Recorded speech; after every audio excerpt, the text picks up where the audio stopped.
तो देखिएगा, पुष्यभूति वंश या वर्धन वंश, इसे दो वंशों के नाम से जाना जाता है। मुख्य तौर पर आप इसे समझेंगे कि इसे गुप्तरोत्तर काल भी कहा जाता है। ठीक है, गुप्तरोत्तर काल क्यों कहा जाता है? क्योंकि गुप्त साम्राज्य के पतन के बाद या धीरे धीरे जब उनके शक्तियों में कमी आ रही थी, तब जाकर छोटे छोटे राजवंश, जैसे मौर्य के बारे में आपने पढ़ा था कि मौर्य साम्राज्य के पतन के समय जब उसके अयोग्य उत्तराधिकारी आ जाते हैं, तो धीरे धीरे जो है छोटे छोटे राजवंश जो है अब ये विकसित होने लगते हैं या फिर स्वतंत्र हो जाते हैं। ठीक है, उसी प्रकार गुप्त वंश, जो गुप्त राजवंश है, उस गुप्त राजवंश के पतन के समय, ठीक है, जब उनकी शक्तियां कम हो रही थी, तब जाकर छोटे छोटे राजवंश विकसित हो रहे थे, और उसी में एक राजवंश है जिसे पुष्यभूति वंश या वर्धन वंश के नाम से जाना जाता है। ठीक है, इसके संस्थापक हैं पुष्यभूति।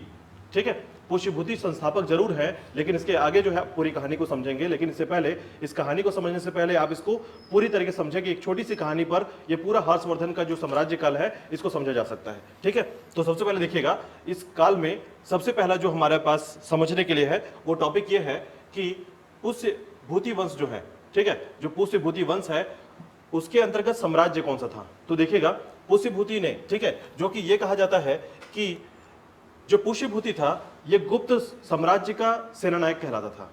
यानी एक तरीके से हम कह सकते हैं कि जो गुप्त वंश जो रहा है उसके सेनानायक के तौर पर पुष्यभूति जो है ये राज करता था या शासन करता था। ठीक है, सेनानायक के तौर पर। लेकिन धीरे धीरे जो है गुप्त वंश जब जैसे ही पतन की तरफ आता है तो यहां पर कुछ राजवंश जो है विकसित होते हैं। देखिएगा कौन कौन से राजवंश है। ठीक है, उसमें आपको पहले समझना है कि ये जो पूरा साम्राज्य आपको दिख रहा है, ठीक है, ये पूरा जो साम्राज्य दिख रहा है, ये पूरा साम्राज्य कहां तक, आपके नर्मदा नदी तक, याद रखिएगा नर्मदा नदी तक, यहां से यहां तक आपका ये पूरा साम्राज्य किसका था, याद रखिएगा ये पूरा साम्राज्य कहलाता है किसका, आपके पुष्यभूति वंश का। ठीक है, या इसे देखिए, हालांकि पुष्यभूति वंश का जो समय रहा है ये केवल हरियाणा तक रहा है, मतलब ये जो हरियाणा का क्षेत्र है यहां पर था पुष्यभूति वंश का साम्राज्य। ठीक है, हरियाणा का, इसकी राजधानी थी थानेश्वर।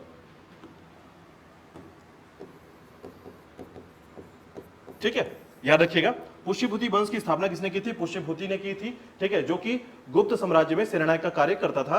अंततः जो है गुप्त वंश के समाप्ति के ओर जब पतन हो रहा था उनका, तो पुष्यभूति वंश का स्थापना होता है। ये पुष्यभूति वंश या वर्धन वंश कहलाता है, याद रखिएगा। ठीक है, इसे पुष्यभूति वंश भी कहते हैं, और चूंकि पुष्यमित्र शुंग के नाम से ये मैच करता है इसलिए इसको वर्धन वंश के नाम से ज्यादातर याद रखा जाता है। ठीक है, तो वर्धन वंश याद रखिएगा। ठीक है, इनका राजधानी कहां था, थानेश्वर। ठीक है, अब देखिए इसके अलावा अगर मैं ये बोलूं कि केवल अगर पुष्यभूति ने इस वंश की स्थापना की है तो इसका विस्तार किसी और ने किया है। ठीक है, जिसका नाम है प्रभाकर वर्धन।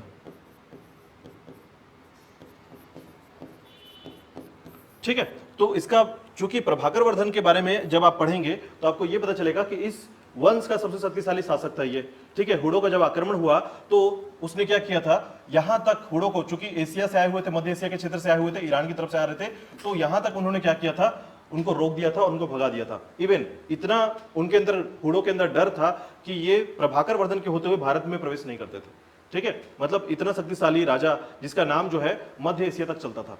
ठीक है, तो प्रभाकर वर्धन का नाम याद रखिएगा। इसमें मुख्य राजा जो है प्रभाकर वर्धन है, और इसके पुत्र और पुत्रियों के बारे में फिर आगे हम पढ़ेंगे। ठीक है, लेकिन फिलहाल यहां पर एक बात याद रखिएगा कि ये जो राजवंश है, ये जो पूरा विस्तार आपको दिख रहा है, तो ये विस्तार आपके किसके समय हुआ है, ये विस्तार हुआ है हर्षवर्धन के समय। ठीक है, अब एक छोटी सी कहानी आप इसको याद रखेंगे, लेकिन इससे पहले आप ये देखिएगा कि इसके समय जैसे गुप्तरोत्तर काल आता है तो कौन कौन से राजवंश जो है विकसित होते हैं। ठीक है, तो देखिएगा इस समय जिन राजवंशों की जानकारी हमें मिलती है उसमें आपको मैप बस समझ में आ रहा है, इतना काफी है। अब देखिए बस लोकेशन को समझिएगा। ठीक है, तो ये आपका हरियाणा वाला क्षेत्र हो गया, ये जो क्षेत्र है हरियाणा का क्षेत्र है, आप ऐसे याद रख सकते हैं हरियाणा। ठीक है, उसके बाद दूसरा जो क्षेत्र है आप यहां पर याद रखिएगा, ये जो क्षेत्र है दक्षिण भारत का, यहां पर था चालुक्य वंश। ठीक है, चालुक्य वंश, और यहां पर है पुलकेशिन द्वितीय। ठीक है, इसके बाद यहां पर जो है ये असम का क्षेत्र है। ठीक है, याद रखिएगा ये असम का क्षेत्र है, और ये कामरूप कहलाता था, जैसे आपने पहले भी पढ़ा है।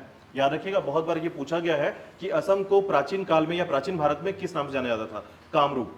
ठीक है, नाम याद रखिएगा। उसके अलावा जो है बंगाल का जो क्षेत्र है, ये बंगाल का जो क्षेत्र है, इस बंगाल के क्षेत्र में गौड़ शासक, ठीक है, गौड़ शासक था, गौड़ वंश था यहाँ पर, शशांक। नाम याद रखिएगा, कब, क्योंकि इससे जुड़ा हुआ एक क्वेश्चन पूछा जाता है, ठीक है।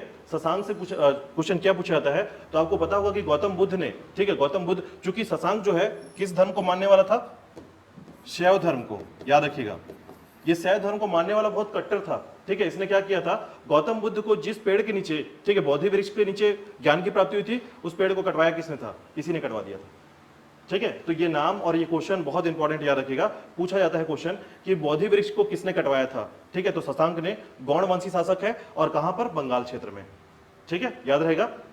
हाँ, तो याद रखिएगा ये शैव शासक था या शैव उपासक था, ये याद रखिएगा, ठीक है।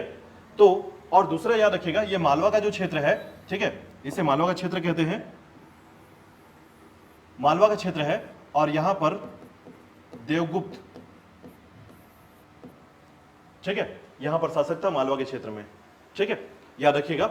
अब देखिए यहां पर छोटे छोटे राजवंश जो हैं ये विकसित हो गए, कौन कौन से, तो हरियाणा में आपका वर्धन वंश या पुष्यभूति, ठीक है, और उसके बाद गौड़ वंश का शशांक, ठीक है, और यहां पर चालुक्य का पुलकेशिन द्वितीय, ठीक है। इसकी जानकारी आपको याद रखनी है, क्योंकि ये गुप्तोत्तर काल है और छोटे छोटे राजवंश जो है भारत में ये स्वतंत्र हो चुके हैं, ठीक है, और इन्होंने अपना शासन जो है, और ये समय कौन सा है, तो याद रखिएगा ये 6वीं शताब्दी का समय है, 6वीं शताब्दी का समय, ये इसको अभी इग्नोर कीजिएगा, ठीक है, इसको इसलिए इग्नोर करेंगे क्योंकि ये राजवंश आगे बढ़ा हुआ है, ये जो पिक्चर है ये आगे का है, ठीक है।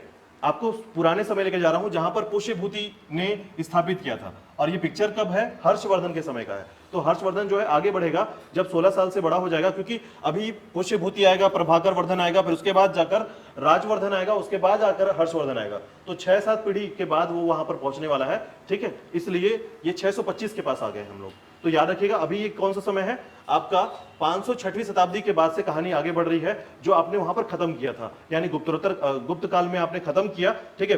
4वीं से 6वीं शताब्दी के मध्य जो है गुप्त काल का समय रहा है, उसके बाद गुप्तोत्तर काल प्रारंभ होता है। गुप्तोत्तर काल 6वीं शताब्दी से प्रारंभ होता है, जिसमें सबसे प्रमुख शासक कौन रहा है, याद रखिएगा, हाँ, हर्षवर्धन का शासनकाल, ठीक है। और यहीं पर एक और क्षेत्र याद रखिएगा, यहां पर, ठीक है, ये जो आपका उत्तर प्रदेश और बिहार का क्षेत्र है, यहां पर मौखरी राजवंश था, मौखरी, ठीक है, मौखरी राजवंश, गृहवर्मा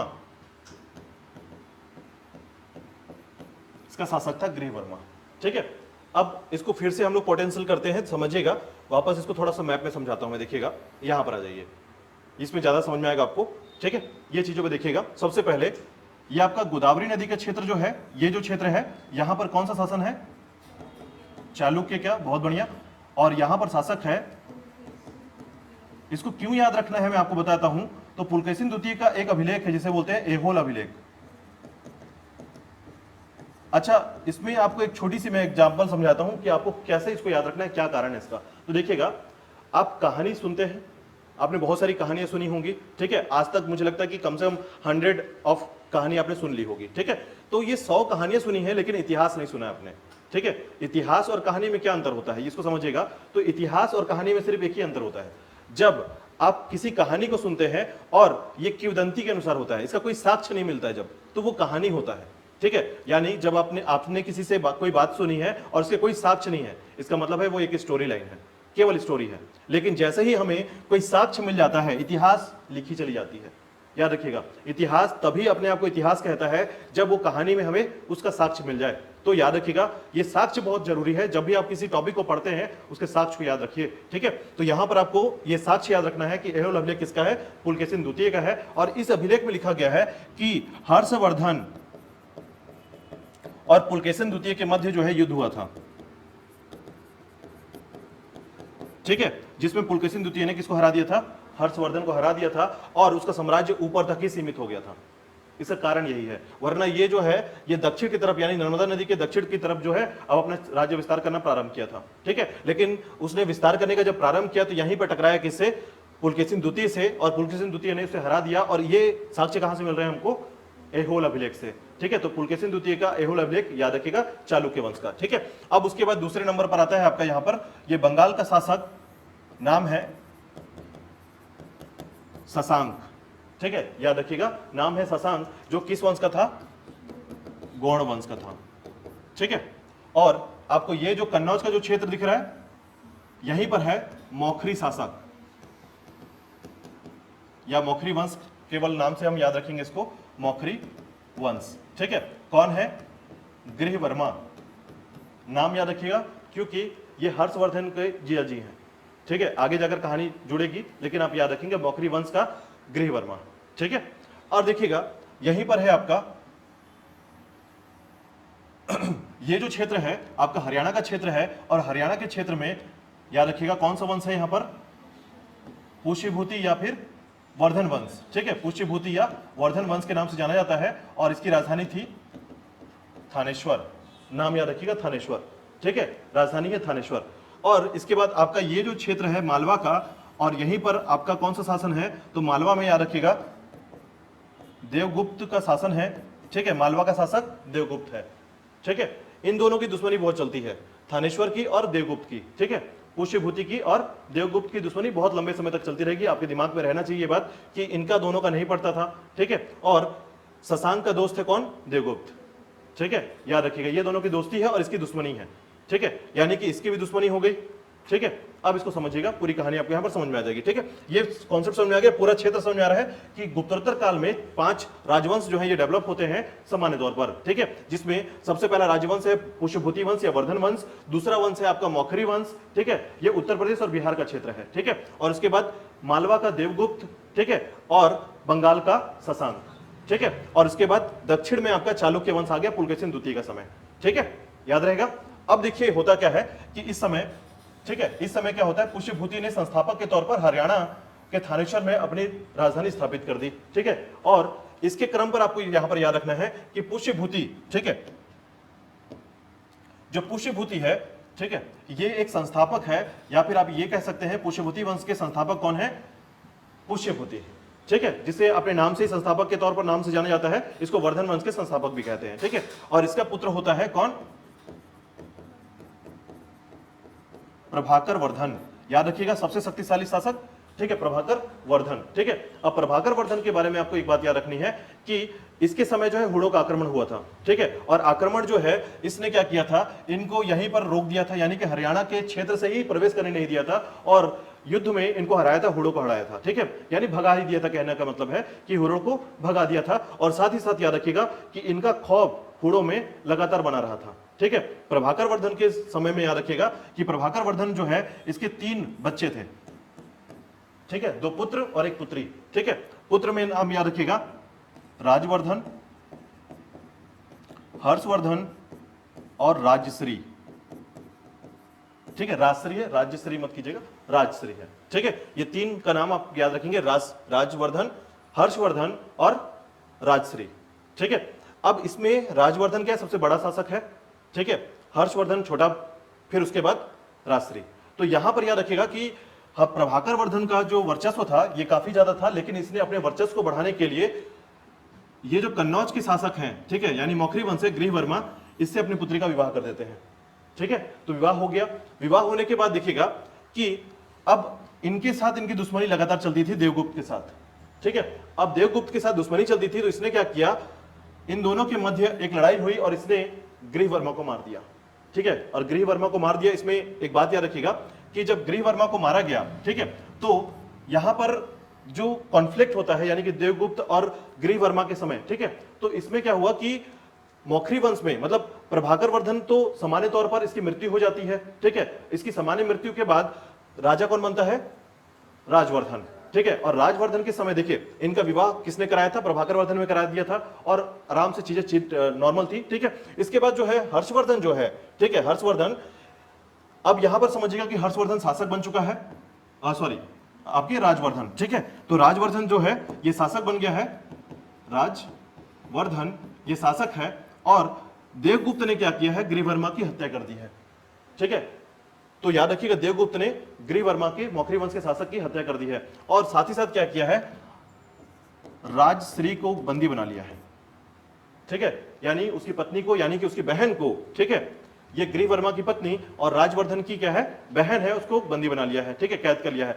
अब इस समय जो है राजवर्धन के समय, राजवर्धन के दिमाग पे 2 चीजें हैं। ठीक है, एक पहला कि वो गृहवर्मा का बदला ले ले, और दूसरा राजश्री को छुड़ा ले।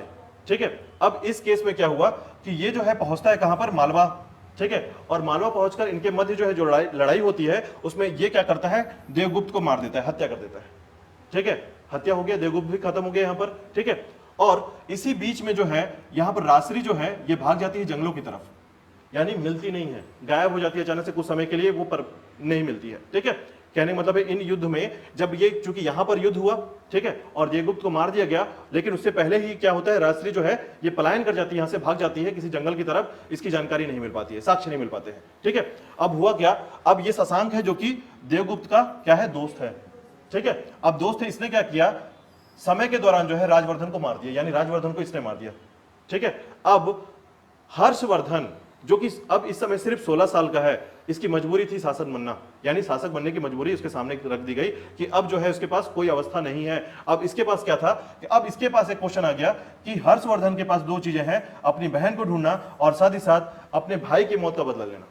ठीक है, और उसके बाद जो है ये पूरा जो राजवंश है, क्योंकि देखिए कन्नौज जो है एक छोटा राजवंश नहीं था, ये काफी बड़ा था, यानी कि उत्तर प्रदेश और बिहार का क्षेत्र है ये। ठीक है, और उत्तर प्रदेश और बिहार के क्षेत्र में शासन को लागू करना ये बहुत बड़ी बात थी, बहुत बड़ी चुनौती थी। ठीक है, उसका क्षेत्र छोटा था और ये काफी बड़ा क्षेत्र था। तो ऐसे केस में हर्षवर्धन ने क्या किया, ये शशांक को मार दिया। ठीक है, यानी शशांक को मारकर बंगाल तक जीत गया, यानी कि अब इसका क्षेत्र जो है बंगाल के क्षेत्र तक आ गया है। ठीक है, और उसके बाद जो है हर्षवर्धन ने क्या किया, अपने क्षेत्र में यानी कि अपनी बहन को भी ढूंढा, लेकिन अपनी बहन के साथ शासन कर पाना बहुत मुश्किल था, यानी कि जो राजश्री थी वो शासन नहीं कर पाती थी और या फिर शासन की पॉलिसी को नहीं चला सकती थी। ठीक है, तो ऐसी नीति को नहीं अपना पाने के कारण हर्षवर्धन ने सोचा कि दोनों जो साम्राज्य है उसको शामिल कर लिया जाए, एक में मिला दिया जाए, और इस तरीके से हर्षवर्धन ने पूरे साम्राज्य को एक में मिला लिया। ठीक है, और अपनी राजधानी कहां ट्रांसफर कर दी, कन्नौज में।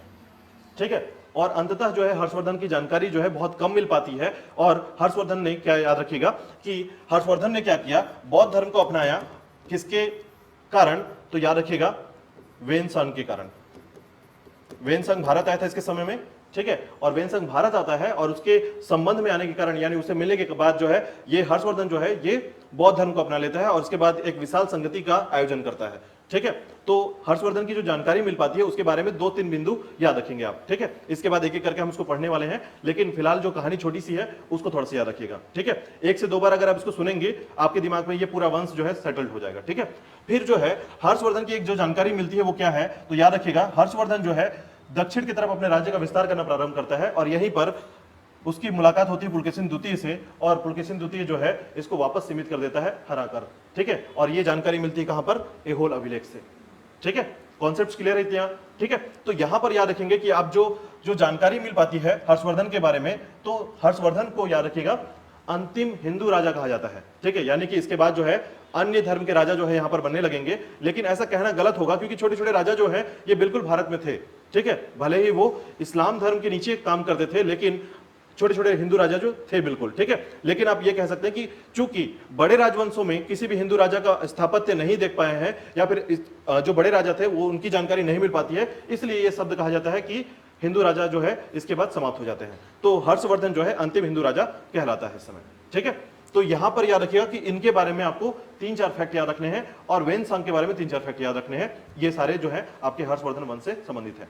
ठीक है, चलिए अब एक बात और याद रखिएगा, इस समय जो है बौद्ध धर्म के संबंध में आने के कारण, यानी बौद्ध धर्म को अपनाने के कारण नालंदा विश्वविद्यालय का विस्तार जो है बहुत ज्यादा हो जाता है। ठीक है, हर्षवर्धन के समय जो है शिक्षा पद्धति जो है ये बहुत ज्यादा विस्तृत होता है, और इसी के कारण जो है वेनसंग जो है भारत की तरफ आता है, और वेनसंग के संबंध होने के कारण, यानी वेनसंग से मिलने के बाद जो है हर्षवर्धन जो है और भी ज्यादा बौद्ध धर्म को मानने लगता है, और इसी के साथ जो है विशाल संगति का आयोजन करता है। ठीक है, चलिए यहां तक क्लियर है, कोई क्वेश्चन, आगे देखते हैं। देखिएगा अब यहां पर टॉपिक को हम लोग थोड़ा समझते हैं, फिर से वापस स्टार्ट करते हैं। तो देखिएगा संस्थापक हैं पुष्यभूति। पुष्यभूति ने गुप्त राजाओं की दुर्बलता का लाभ उठाकर पूर्वी पंजाब हरियाणा में अपनी सत्ता स्थापित कर ली थी और थानेश्वर को राजधानी बना लिया था। ठीक है, अभी कहानी पूरा क्लियर रहेगा, पढ़ेंगे बिल्कुल ज्यादा क्लियर हो जाएगा। ठीक है, उसके बाद देखिएगा, इसके बाद हर्षवर्धन और उसका साम्राज्य में आप जब देखते हैं तो इसमें कुछ लोगों के नाम आते हैं। ठीक है, तो इसमें आप याद रखिएगा कि सबसे पहला जो है थानेश्वर के पुष्यभूति वंश में, ठीक है, नरवर्धन, राज्यवर्धन प्रथम, आदित्यवर्धन, प्रभाकर वर्धन और नरसिंह गुप्त बालादित्य। ठीक है, इसके आगे देखिएगा और कौन कौन आता है इसमें, तो इसमें इसके अलावा नरसिंह गुप्त बालादित्य, ठीक है, याद रखिएगा प्रभाकर वर्धन के बाद जो है, इसके बाद जो है इनका नाम जो है बालादित्य के शब्द से जाना जाता है, ठीक है। तो बालादित्य इनकी उपाधि है, याद रखिएगा, ठीक है। बालादित्य क्या है? उपाधि है, ठीक है। अब देखिएगा इसके दो पुत्र, अच्छा प्रभाकर वर्धन जो है ये प्रथम द्वितीय तृतीय के क्रम पे चलते हैं, ठीक है, इसलिए उनके मुख्य नाम और अपने उपाधि के नाम अलग अलग होते हैं, ठीक है। तो इसमें आप इसके याद रख सकते हैं कि बालादित्य का नाम इसकी उपाधि के तौर पर था, ठीक है। बालादित्य क्या था? उपाधि था, ठीक है। प्रभाकर वर्धन का जब कहानी आप पढ़ेंगे तो ये प्रभाकर वर्धन है और राजवर्धन प्रथम, आदित्य वर्धन, प्रभाकर वर्धन, ठीक है। तो प्रभाकर वर्धन के बाद नरसिंह गुप्त बालादित्य, और उसके बाद देखिएगा नरसिंह गुप्त बालादित्य जो है यही द्वितीय प्रभाकर वर्धन है, ठीक है। इसके दो पुत्र और एक पुत्री हुए, और इसमें आपको याद रखना है कि राजवर्धन द्वितीय, हर्षवर्धन और राजश्री जो है ये मौखरी रानी, क्योंकि मौखरी वंश का विवाह हुआ तो मौखरी रानी कहलाने लगे, ठीक है। अब पुत्री का विवाह किसके साथ हुआ है? तो यहां पर थोड़ा सा यहां पर नाम याद रखेंगे आप, ये जो नाम है इसकी जगह पर आप गृह वर्मा का नाम याद रखेंगे, ठीक है।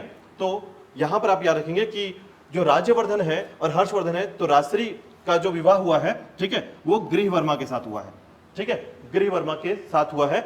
तो ये यहां पर थोड़ा सा चीजों को याद रखना है। वल्लभी का जो क्षेत्र है, ठीक है, वल्लभी का जो क्षेत्र है ये कन्नौज का ही क्षेत्र है, ठीक है। वल्लभी वाला जो क्षेत्र है कन्नौज का क्षेत्र है, इसलिए कंफ्यूजन नहीं होना चाहिए। आप बस ये नाम याद रख लीजिएगा, गृह वर्मा का नाम याद रखेंगे, ठीक है। गृह वर्मा जो कि मौखरी राजवंश का शासक था उस समय, आपके उत्तर प्रदेश और कन्नौज के राजधानी थी उसकी, ठीक है। इतना याद रखिएगा। इसमें थोड़ा डिटेल दिया हुआ है, डिटेल मतलब और भी ज्यादा राजवंशों के बारे में जानकारी दी गई है, लेकिन आप छोटी सी कहानी के साथ भी इसको कोरिलेट कर पाएंगे, ठीक है, याद कर लीजिएगा। इसके बाद देखिएगा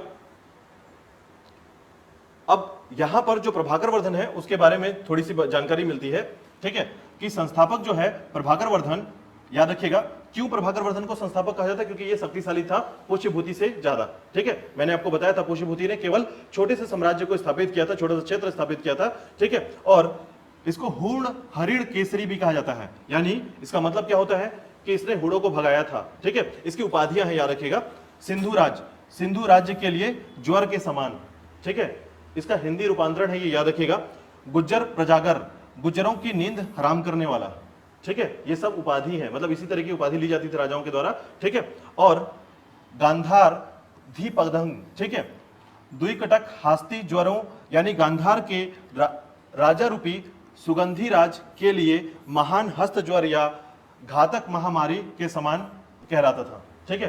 तो ये यहाँ पर आपको ध्यान नहीं देना है, ये चीजें याद करने की चीजें नहीं है, लेकिन फिर भी आप यहाँ पर देखिए कि इस तरीके की उपाधि ये रखी जाती थी, ठीक है, प्रभाकर वर्धन के द्वारा, ठीक है। चलिए आगे देखिएगा इसमें तो इतनी सारे जो है इसको संज्ञा दी गई थी। संज्ञा का मतलब ये होता है कि ये जो है इतना शक्तिशाली था, मैंने बताया आपको इतना शक्तिशाली था कि मध्य एशिया और ईरान के क्षेत्र से भी लोग यहां पर डरते थे, इस क्षेत्र से डरते थे, ठीक है। तो इसे और क्या कहा गया है? इसे कहा गया है लाट पाट वपा टच्चरो, ठीक है, लाट पाट वपा टच्चरो, इसका मतलब होता है चंचलता को नष्ट करने वाला, ठीक है, यानी ये क्रोधी प्रवृत्ति का था और लोग इसे डरते थे, ठीक है। साथ ही साथ मालव लक्ष्मी लता परसु, मालवा की लक्ष्मी रूपी लता के लिए कुल्हाड़ी के समान, तो मालवा से तो दुश्मनी थी इसकी, ठीक है, तो कुल्हाड़ी के समान रहेगा उसके लिए, ठीक है। साथ ही साथ अपनी स्थिति को सुदृढ़ करने के लिए प्रभाकर वर्धन ने मौखरियों से वैवाहिक संबंध स्थापित किए थे, ठीक है। तो वैवाहिक संबंध जो है ये प्रभाकर वर्धन है, जिसको आप नरसिंह वर्धन के नाम से पढ़ रहे हैं आगे, ये प्रभाकर वर्धन, मतलब बीच की जो जानकारी है बिल्कुल नहीं है, ठीक है। क्यों? क्योंकि इसके बाद कोई ऐतिहासिक जानकारी प्रॉपर तरीके से नहीं मिल पाती है, ठीक है। यहां पर देखिएगा उसके बाद इसको पढ़ने के बाद जो आपके पास नोट्स होंगे वो सारे एनसीईआरटी से हैं, और एनसीईआरटी के नोट्स प्रॉपर जब पढ़ेंगे आप तो ये डिटेल आपको बिल्कुल बहुत अच्छे तरीके से समझ में आ जाएगा, ठीक है। इसके बाद देखिएगा यहां पर हरि वर्मा के बारे में जब थोड़ी सी पढ़ी जाती है, ठीक है, ने कन्नौज में एक राज्य स्थापित किया था। मौखरी मूलतः गया बिहार निवासी थे, ये गुप्त शासकों के सामंत थे, ठीक है। तो यहां पर देखिए ये हरि वर्मा, गृह वर्मा, उनकी फैमिली के बारे में थोड़ी सी बात है, ठीक है। तो यानी यहां पर जब मौखरी वंश के बारे में थोड़ा सा पढ़ते हैं आप, तो मौखरी वंश के जो संस्थापक है वो हरि वर्मा है, ठीक है। और याद रखिएगा मौखरियों के इतिहास के बारे में बाण भट्ट के हर्ष चरित्र और हरहा लेख, बाराबंकी उत्तर प्रदेश असीरगढ़, ठीक है, के प्राप्त मुद्रा लेख और मौखरी वंशी मुद्राओं से फैजाबाद के भिठोरा से प्राप्त होता है और जानकारी प्राप्त होती है। देखिए बेसिकली मैंने बताया कि छोटे छोटे जो राजवंश है उसकी थोड़ी जानकारी आपको मिलेगी, बहुत ज्यादा जानकारी इनके बारे में नहीं मिलती है, ठीक है। तो मौखरी वंश के बस आप एक बात याद रखिएगा कि राजश्री का विवाह जो है गृह वर्मा के साथ हुआ था, ठीक है, जो कि राजश्री जो है वो कौन है, याद रखिएगा हर्षवर्धन की बहन है, ठीक है। क्योंकि देखिए पूरा कहानी जो है ये किसकी तरफ है, हर्षवर्धन, मतलब यहाँ का नायक जो है अभी आप जितना भी पढ़ेंगे हर्षवर्धन के संबंध में पढ़ेंगे, तो जो कोरिलेशन आपको करना है वो हर्षवर्धन के साथ करेंगे आप, ठीक है, याद रखिएगा। तो मौखरी वंश में गृहवर्मा को याद रखेंगे थोड़ा सा, ठीक है। उसके बाद देखिएगा हरिवर्मा, आदित्य वर्मा, ईशान वर्मा, सरवर्मा, अवंती वर्मा और ग्रहवर्मा आदि शासक हुए हैं। तो ये जो ग्रहवर्मा है इनको आप याद रखेंगे, ठीक है।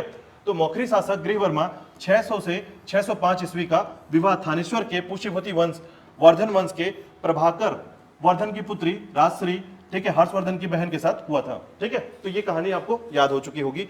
अब उसके बाद देखिएगा, इसके बाद हर्षवर्धन और उसका साम्राज्य, ठीक है। तो अब यहां पर देखिएगा कि प्रभाकर वर्धन की मृत्यु हो चुकी है और इसके बाद हर्षवर्धन जो है ये क्या बना है, थानेश्वर का शासक हो चुका है, ठीक है। तो याद रहेगा राज्यवर्धन जो है कौन है, बड़ा बेटा है, ठीक है।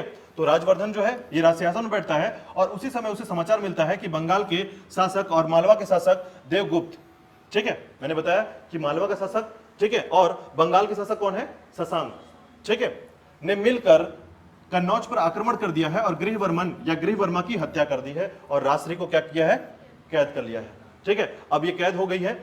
इसकी सूचना पाकर राज्यवर्धन जो है कन्नौज की सुरक्षा के लिए आगे बढ़ा और उसे देवगुप्त की सेना को पराजित कर दिया, परंतु शशांक, ठीक है, यहां पर देखिएगा बंगाल का गौड़ शासक विश्वासघात कर उसकी हत्या कर दिया, ठीक है। तो ये जो है यहां पर दो घटनाएं जो घटती हैं वो थोड़ा सा याद रखेंगे आप। पहला आपका जो देवगुप्त है वो मारा गया है, ठीक है, और दूसरा गृहवर्मा को किसने मारा है, तो ये दोनों ने मिलकर मारा है, लेकिन आपको नाम याद रखना है, देवगुप्त का नाम याद रखना है। मालवा के शासक ने आक्रमण किया कहां पर, आपके कन्नौज के क्षेत्र में, और गृहवर्मा को मार दिया है, ठीक है। देवगुप्त ने गृहवर्मा को मार दिया है और राजश्री को कैद कर लिया है, ठीक है। और उसके अलावा जो है अब इसका, चूंकि मैंने बताया देवगुप्त और शशांक जो है ये दोस्त हैं, ठीक है, इनकी मित्रता है, तो अब इसकी घटना को देखते हुए राजवर्धन जो है इसको मार दिया जाता है, किसके द्वारा, शशांक के द्वारा, ठीक है। बंगाल के शासक गौड़वंशी शासक शशांक ने राज्यवर्धन को मार दिया है, ठीक है। अब यहां पर देखिएगा अब देखिएगा इसके बाद, हाँ, राजवर्धन को, जो देवगुप्त है ना, देवगुप्त को किसने मारा है, राजवर्धन ने मारा है। तो राजवर्धन जो है यहां पर देवगुप्त को मारा, देवगुप्त मित्र था किसका, तो शशांक का, शशांक का मित्र है, ठीक है। इसी चीज को समझना है आपको, कंफ्यूजन नहीं होना है, ठीक है, कंफ्यूज नहीं होना है। तो मालवा का जो शासक है, ठीक है, जिसका नाम है देवगुप्त, और जो बंगाल का शासक है गौड़वंशी शासक शशांक, इन दोनों की दोस्ती है, मित्रता है, ठीक है। एक दूसरे की मित्रता को बहुत ज्यादा हम लोग फॉलो करते थे, और ऐसे केस में क्या हुआ कि जैसे ही इन दोनों ने मिलकर कन्नौज को हराया, ठीक है, कन्नौज को हराया, गृहवर्मन को मार दिया, तो यहां पर तीसरा व्यक्ति जो है राजवर्धन वो इंटर करता है इसमें, क्यों, क्योंकि उसकी बहन है वहां पर, ठीक है, और जीजा जी है, ठीक है। तो ऐसे केस में क्या हुआ कि जैसे ही राजवर्धन जो है अब आता है और देवगुप्त से टकराता है, यानी देवगुप्त के साथ उसकी सेना का जो भी आक्रमण होता है, युद्ध होता है, उसमें देवगुप्त मारा जाता है, ठीक है, हत्या हो जाता है। शशांक को अब ये बात बुरी लगती है क्योंकि उसका दोस्त मर गया है, तो अब जो है शशांक क्या करेगा, राजवर्धन को मार देगा, ठीक है। अब राजवर्धन को मार दिया, अब जो है हर्षवर्धन को यहां पर मजबूरन जो है शासन करना पड़ता है, यानी 16 वर्ष की उम्र में ये शासक बनता है, ठीक है। लेकिन अब हर्षवर्धन के बारे में स्टार्ट करने से पहले मैं आपको कुछ यहां पर स्रोत के बारे में बताऊंगा। तो यहां पर थोड़ा सा, यहां पर आप थोड़ा सा स्रोत याद रखेंगे, इसको अलग से आप याद रखेंगे, जिसे हम बोलेंगे साक्ष्य, ठीक है। साक्ष्य जरूरी है ताकि आपको यह पता चल पाए कि यहां पर क्या क्या घटना और कहां से प्राप्त होता है, ठीक है। तो सबसे पहले देखिएगा, नाम है बाणभट्ट, ठीक है, नाम याद रखिएगा, ये दरबारी कवि है हर्षवर्धन का, ठीक है, यानी हर्षवर्धन का दरबारी कवि याद रखिएगा, हर्षवर्धन के दरबार में था बाणभट्ट, और इसने रचना की है किसका, हर्षचरित्र, ठीक है। तो हर्षचरित्र अगर आपसे पूछा जाए किसने लिखा है, तो बाणभट्ट ने लिखा है। याद रखिएगा हर्षवर्धन के कार्यकाल का, ठीक है, संपूर्ण जो लेखा जोखा है या संपूर्ण जानकारी जो मिलती है वो किससे मिलती है, हर्षचरित्र से मिलती है। साथ ही साथ बाणभट्ट ने अपनी भी जानकारी इसमें डाली है, ठीक है। तो बाणभट्ट के कार्यकाल में, सॉरी, हर्षवर्धन के कार्यकाल में जो बाणभट्ट है इसने रचना की है हर्षचरित्र का, ठीक है। दूसरा याद रखिएगा, पुलकेशिन द्वितीय, पुलकेशिन द्वितीय का आपका ऐहोल अभिलेख,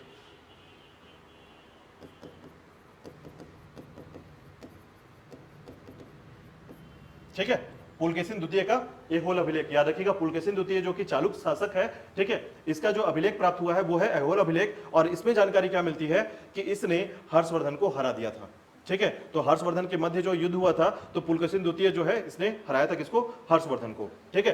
तीसरा है चीनी यात्री। चीनी यात्री, इसको यह नाम याद रखेंगे, नाम है वेनसांग। ठीक है।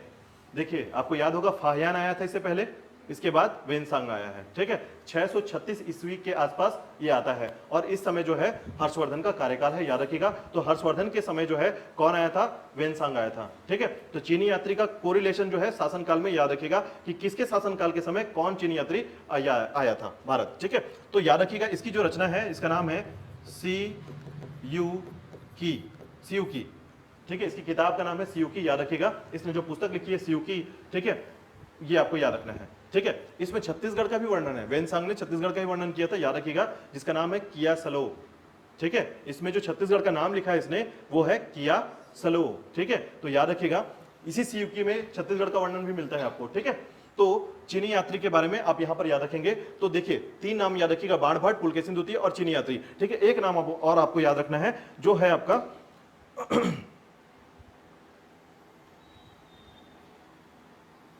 कल्हड़। ठीक है। एक नाम याद रखिएगा, एक नाम और याद रखना है आपको, कल्हड़। और कल्हड़ ने लिखा था, यह पूछा जाता है, राजतरंगिणी।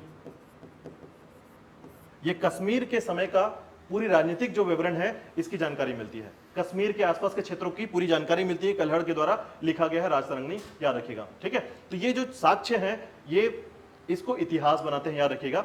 जो कहानी है उसको इतिहास की जानकारी यही देते हैं ताकि ये इतिहास बन जाए। कहानी और इतिहास में यही अंतर होता है, याद रखिएगा। यानी जिसके बारे में आप सुनकर से केवल समझ पाते हैं, अगर मान लीजिए अगर इसकी जानकारी नहीं मिल पाती तो ये जो है केवल कहानी के तौर पर जाना जाता। लेकिन अब जो है ये इतिहास में लिखा गया है और इतिहास की मजबूती केवल साक्ष्य से होती है, जिसको आप पुख्ता सबूत के तौर पर प्रयोग में लाते हैं। ठीक है। तो याद रखिएगा आपका साक्ष्य। ठीक है।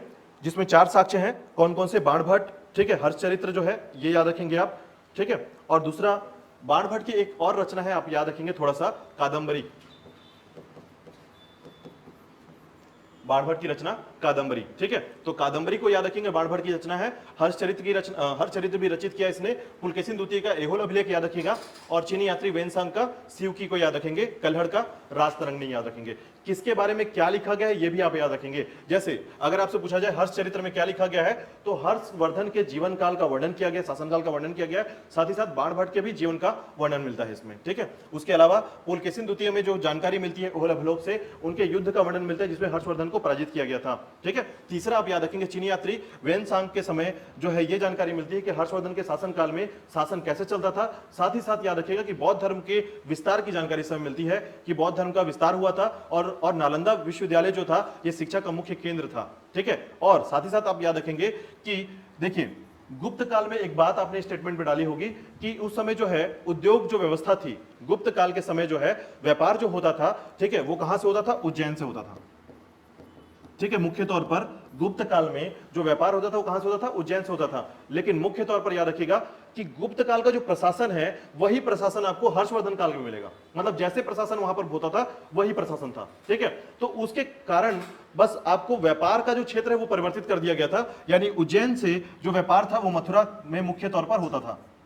यानी हर्षवर्धन के समय जो है व्यापार मुख्य तौर पर कहां होता था? मथुरा से। यानी कि जितने भी सूती वस्त्र उद्योग थे या सूती वस्त्र व्यापार थे वो सभी के सभी कहां से होते थे? मथुरा से होते थे। तो ये 2 फैक्ट याद रखिएगा कि गुप्त काल के समय उज्जैन से व्यापार होता था और हर्षवर्धन के काल में मथुरा से। ठीक है। ये थोड़ा सा याद रखिएगा। इसके बाद देखिएगा तो वेनसांग ने ये सारी जानकारी दी है कि व्यापार का केंद्र क्या था, ठीक है, उस समय जीवन शैली कैसी थी। तो अपने जो पूरा इनकी जानकारी है और नालंदा विश्वविद्यालय के बारे में जो जानकारी मिलती है सभी के सभी इसी से मिलते हैं। ठीक है। किससे? सीयुकी से। नाम याद रखिएगा। ठीक है। सीयुकी। ठीक है। ये एग्जाम में पूछा जाता है, सीयुकी ऑप्शन में भी आएगा। ठीक है। तो सीयुकी के जगह पर नाम बदलने में ज्यादा देर नहीं लगेगा क्योंकि ये नाम ही कुछ चीनी नाम है। ठीक है।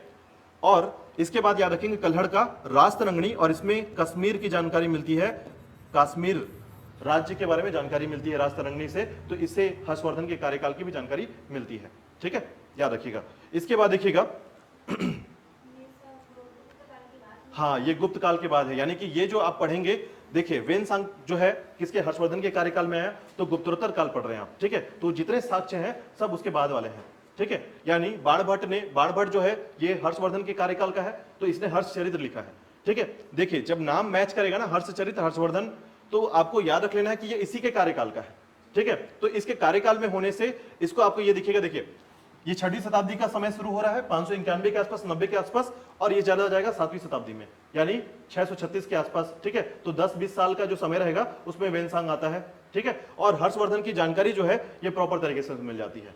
ठीक है, याद रहेगा। चलिए इसके बाद देखिएगा, देखिए राजवर्धन की हत्या हुई थी 606 में।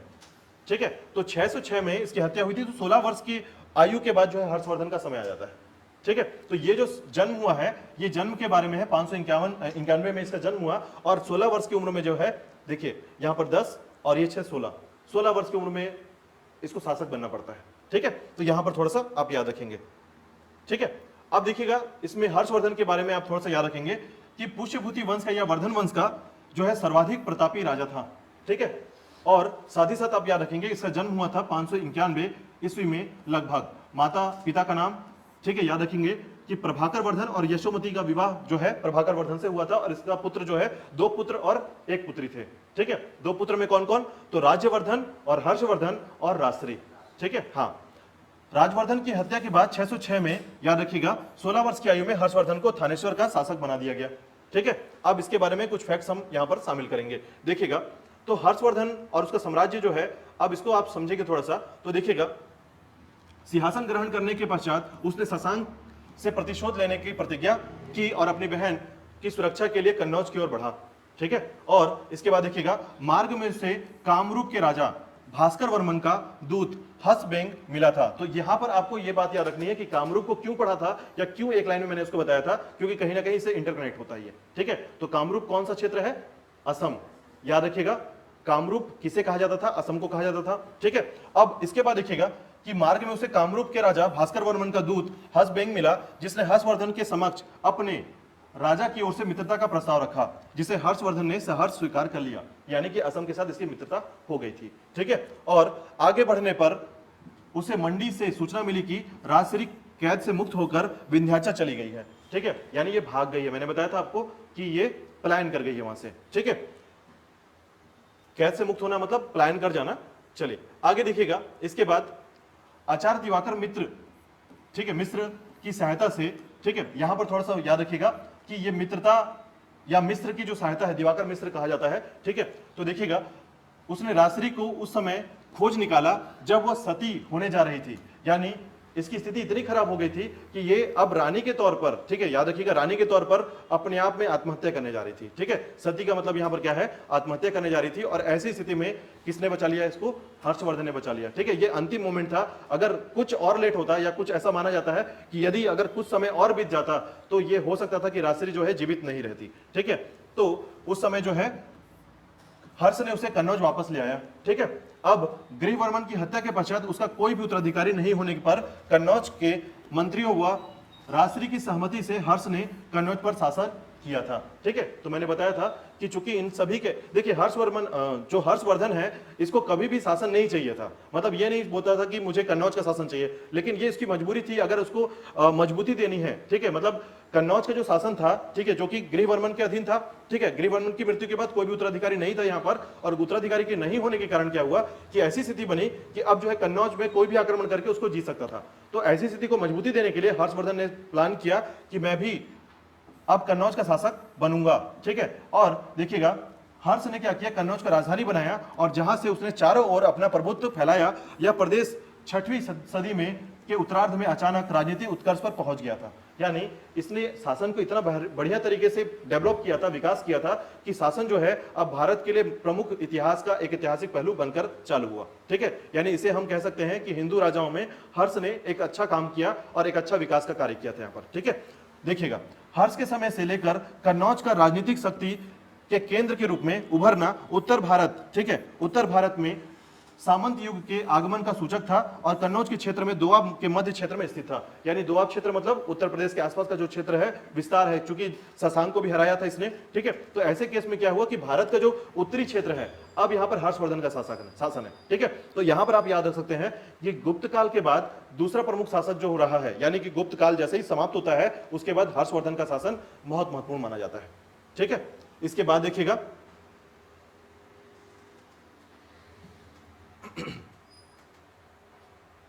अब देखिएगा कि 7वीं सदी में, ठीक है, कन्नौज की जो उचित ढंग से किलाबंदी की गई थी, हर्षवर्धन के शासनकाल में आरंभिक इतिहास बाणभट्ट से ज्ञात होता है। ठीक है, तो ये अभी आपने पढ़ा कि बाणभट्ट की जो हर्ष चरित्र है उनकी जानकारी, यानी कि हर्ष चरित्र से क्या मिलता है, हर्षवर्धन की जानकारी मिलता है। तो ये कौन था? बाणभट्ट जो है हर्ष का दरबारी कवि था, जिसने हर्ष चरित्र नामक पुस्तक लिखी थी। ठीक है, तो एकदम रट जाइएगा, ये फैक्ट है, बहुत टोटल फैक्ट है। देखिए, जैसे मैंने आपको बताया था कि शशांक के बारे में अभी आपको 2 लाइन याद रखनी है। पहला क्या कि आपको एहोल अभिलेख जैसे आप याद रखना है कि हर्षवर्धन को हराया था किसने? पुलकेशिन द्वितीय ने हराया था। अभी आप चालुक्य पढ़ेंगे तो फिर ये कहानी वापस दोहराएंगे। ठीक है, लेकिन उसके बाद देखिएगा कि हर्षवर्धन के शासनकाल में जो भी घटनाएं घटेंगी और शशांक के बारे में जो भी आप पढ़ेंगे तो ये पूछा जाता है कि गौड़वंशी शासक या बंगाल का शासक जो है शशांक किस वंश किस धर्म का उपासक था या संप्रदाय का उपासक था। ठीक है, शैव धर्म का था। आपके दिमाग में ये लगातार बनी रहनी चाहिए, क्योंकि ये जो है वैष्णव, शैव, शाक्त, ये सभी चीज ऑप्शन में आएंगे, बौद्ध धर्म, जैन धर्म सभी आएंगे। ठीक है, लेकिन आपके दिमाग में रहेगा कि शशांक ने क्या किया था? बोधि वृक्ष को कटवा दिया था। ठीक है, बोधि वृक्ष को कटवा दिया था। ये बोधि वृक्ष क्या है? गौतम बुद्ध को जहां पर ज्ञान की प्राप्ति हुई थी, जिस वृक्ष के नीचे हुई थी, उसे बोधि वृक्ष कहा जाता है। ठीक है, और इसे किसने कटवाया था? शशांक ने कटवाया था। ठीक है, याद रखिएगा। अब देखिएगा इसके बाद, हाँ बोलिए। शशांक को देखिए, शशांक को जो है हर्षवर्धन जो है, हाँ, चूंकि उसके बड़े भाई को किसने मारा है? तो शशांक ने मारा है। देवगुप्त को किसने मारा है? तो राजवर्धन ने मारा है। ठीक है, ये कनेक्शन कैसे समझिए आप थोड़ा सा देखिए।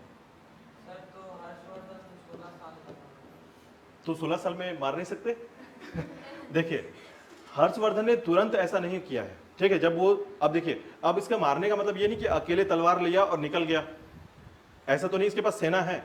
ठीक है, और सेना इतनी बड़ी होनी चाहिए, समझिए कन्नौज की सेना है, इसके पास कन्नौज की सेना है, इसके पास अपनी सेना है, और उसके बाद बंगाल से लड़ना है।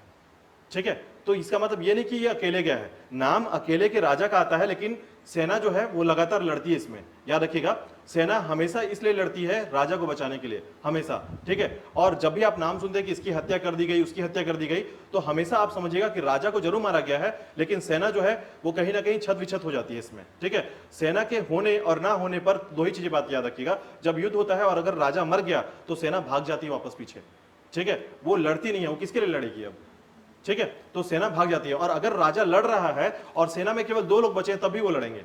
ठीक है, तो राजा के होने का बहुत बड़ा अस्तित्व होता है हर जगह पर, हर युद्ध में। ठीक है, ये ऐतिहासिक पहलू है कि सोचिए, सेना में वो भी इंसान है और राजा भी इंसान है, लेकिन इनमें वैल्यू क्या होती है? अपने राजा के प्रशासन शक्ति को विस्तार करने के लिए सेना जो है अपना आत्मदाह कर देती है, यानी कि अपने आप को मारने के लिए भी तैयार हो जाती है। ठीक है, यानी युद्ध में सेना जो है लगातार लड़ने के तैयार हो जाती है। और यही कारण है कि यदि सेना में प्रबल बल हो तो सिकंदर भी अंदर भारत में घुस जाता।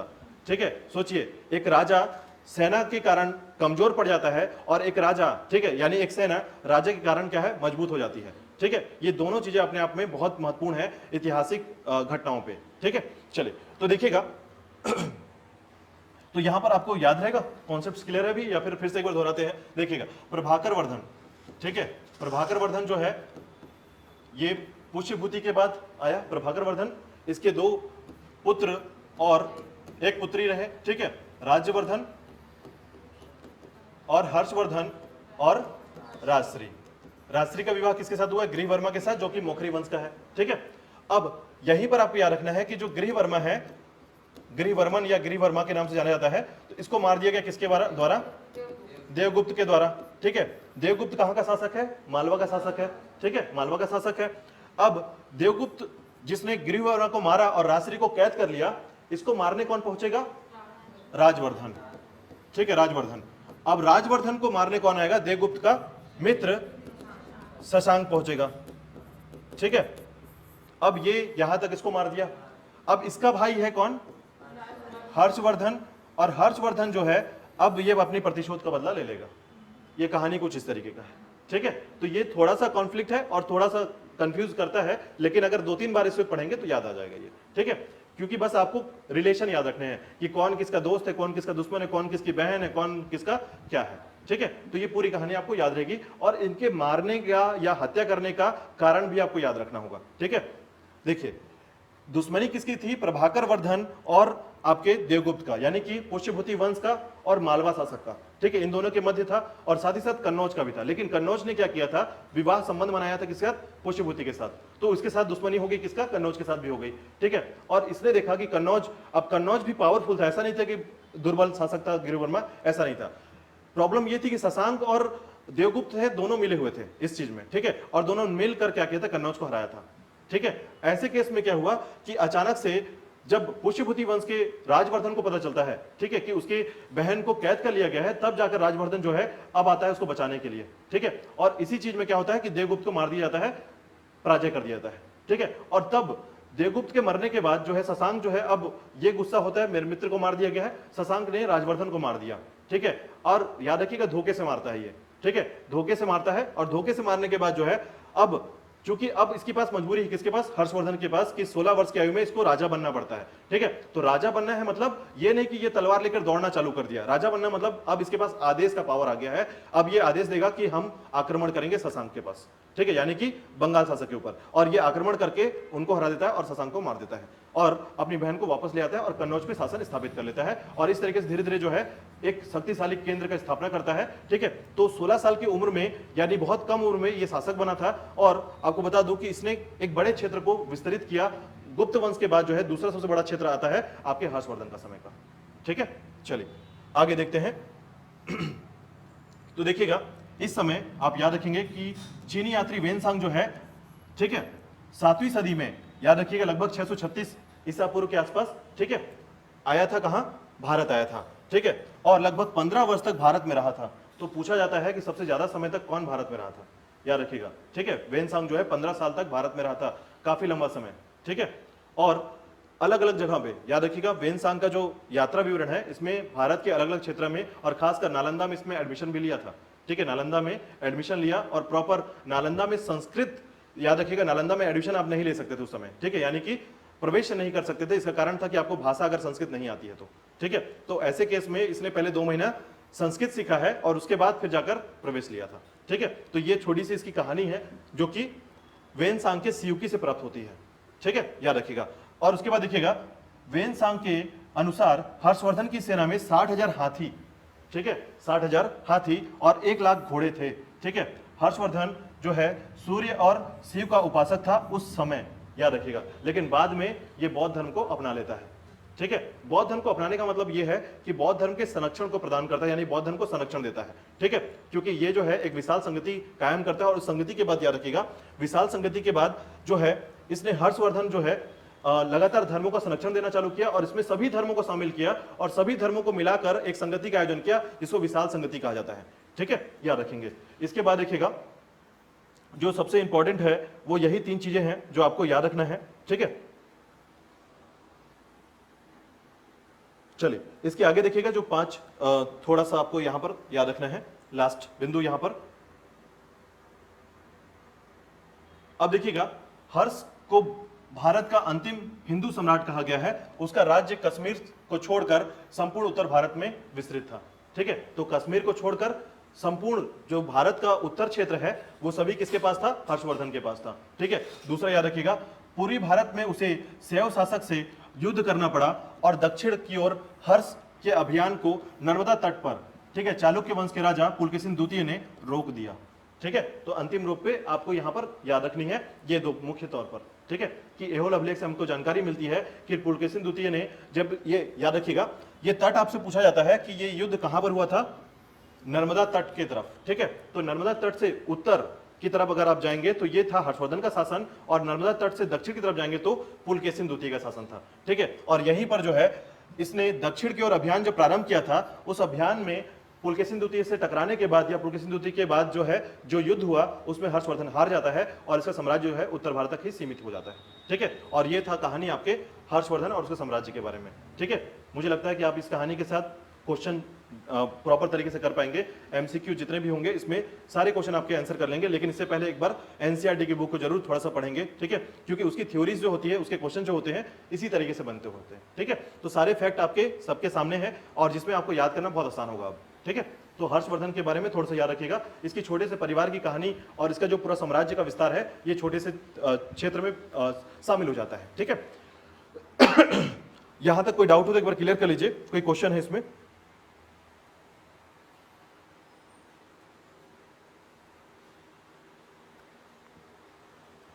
इसके बारे में एक फैक्ट याद रखिएगा, ठीक है, कि ये कहा जाता है कि हर्षवर्धन जो है तलवार बहुत अच्छा चलाता था, यानी तलवार का पावर इसके पास बहुत अच्छा था, लेकिन इसके साथ ही साथ ये कलम भी चलाता था, ठीक है, यानी कि इसके द्वारा रचना भी की गई है, ठीक है। एग्जाम में पूछा जाता है, खासकर सेंट्रल गवर्नमेंट के एग्जाम में बहुत ज्यादा क्वेश्चन पूछा गया, सेंट्रल गवर्नमेंट से पूछा गया है कि हर्षवर्धन की रचनाएं,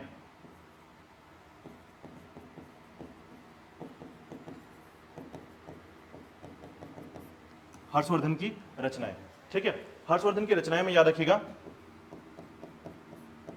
नागानंद, प्रियदर्शिका और रत्नावली, ये तीन मुख्य रचना है, याद रखिएगा, ठीक है। हर्षवर्धन की तीन मुख्य रचनाएं नागानंद, प्रियदर्शिका और रत्नावली, ठीक है, तो याद रखिएगा। सामान्य तौर पर ये तीन फैक्ट आते हैं, ठीक है, जो इंपॉर्टेंट है, ठीक है। और इसके अलावा आपको याद रखना है छोटे से चीजों पे कि वेनसांग जो है, ठीक है, इसी के समय भारत आया था और इसके बाद जो है एक महामोक्ष परिषद का आयोजन किया गया था, याद रखिएगा, ठीक है। हर्षवर्धन के कार्यकाल में महामोक्ष परिषद का आयोजन,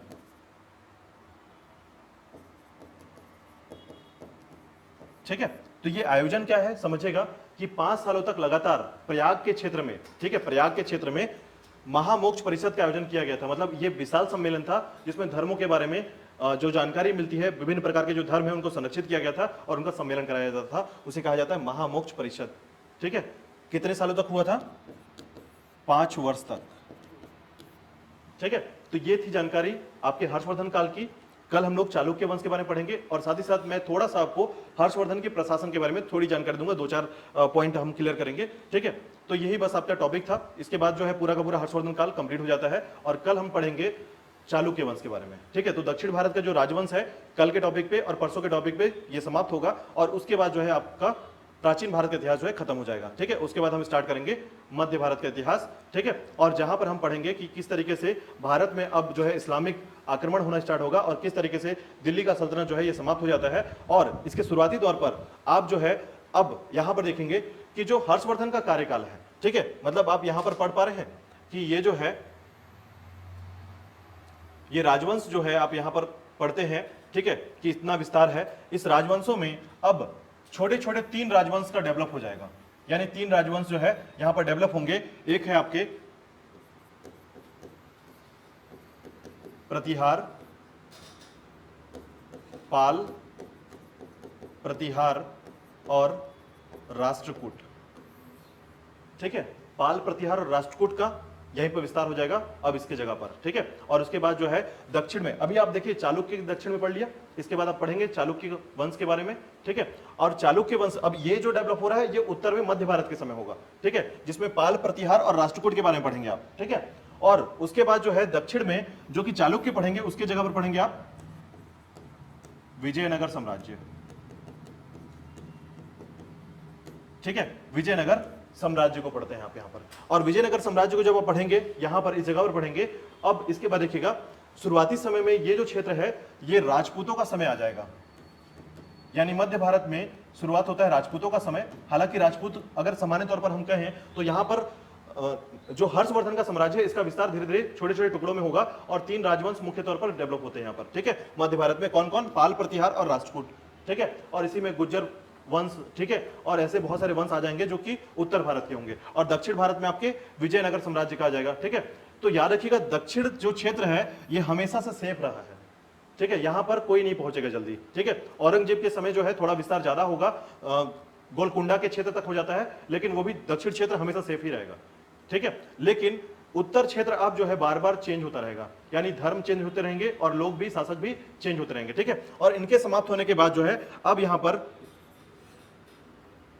आपके इस्लाम का आगमन हो जाएगा और धीरे धीरे जो है ये पूरा क्षेत्र जो है विस्तृत हो जाएगा। और उसके बाद जो है जब मुगल साम्राज्य का स्थापना होगा, पहले दिल्ली सल्तनत और उसके बाद मुगल साम्राज्य और अंततः जो है यहाँ पर फिर आधुनिक भारत प्रारंभ हो जाता है, ठीक है। तो यहाँ पर केवल 4-5 टॉपिक आप पढ़ते हैं इस क्षेत्र में, ठीक है। इसलिए मैंने कहा कि लगभग 1 सप्ताह के टॉपिक में आप इसको कवर कर लेंगे आप, ठीक है। चलिए तो आज के लिए इतना ही करते हैं, ठीक है। कोई क्वेश्चन है तो आप पूछ सकते हैं।